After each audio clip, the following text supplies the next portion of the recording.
کچھ دن پہلے کی بات ہے کہ اچانک امی جان کی طبیعت ناساز ہو گئی اور میں انہیں لے کر قریبی ہسپتال پہنچ گیا۔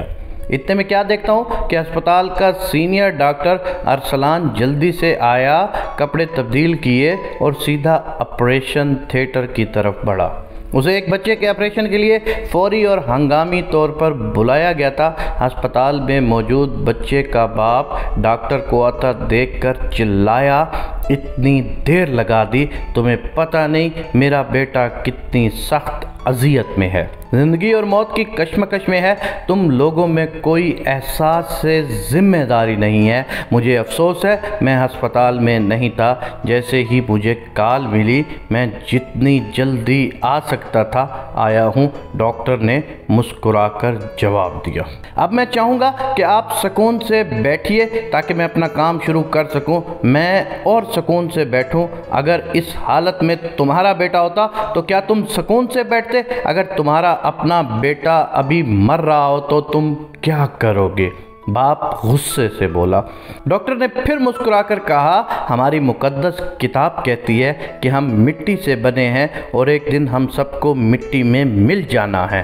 اللہ بہت بڑا ہے اور غفور الرحیم ہے۔ ڈاکٹر کسی کو زندگی نہیں دیتا، نہ کسی کی عمر بڑھا سکتا ہے۔ اب آپ آرام سے بیٹھیں اور اپنے بیٹے کے لیے دعا کریں۔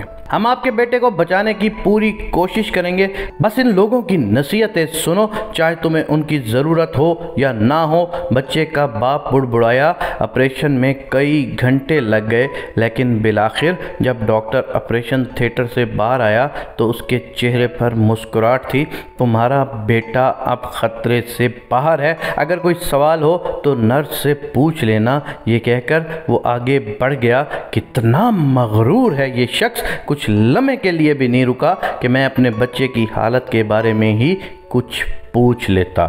بچے کے باپ نے ڈاکٹر کے جانے کے بعد نرس سے کہا۔ نرس نے روتے ہوئے جواب دیا، اس کا بیٹا کل ایک ٹریفک کے حادثے کا شکار ہو گیا تھا۔ جب ہم نے اسے آپ کے بیٹے کے لیے کال کی تھی تو وہ اس کی تدفین کر رہا تھا، اور اب جب کہ اس نے آپ کے بیٹے کی جان بچا لی ہے، دوبارہ وہ تدفین کو مکمل کرنے گئے ہیں۔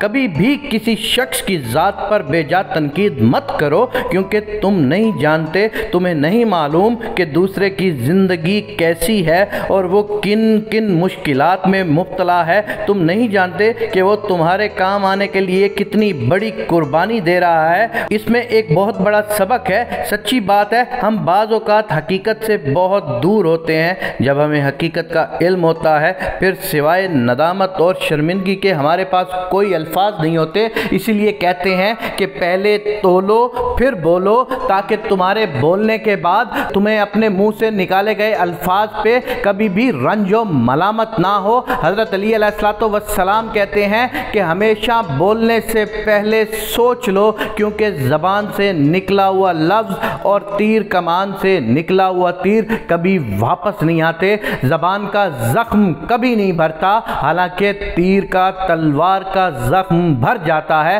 میں اپنے تمام دیکھنے والوں سے یہ گزارش کروں گا کہ صبر و تحمل سے کام لیا کریں۔ زندگی ہو، موت ہو، عزت ہو، دولت ہو، شہرت ہو، دنیا کی کوئی بھی چیز ہو، وہ خدا کی رضا سے منسلک ہے۔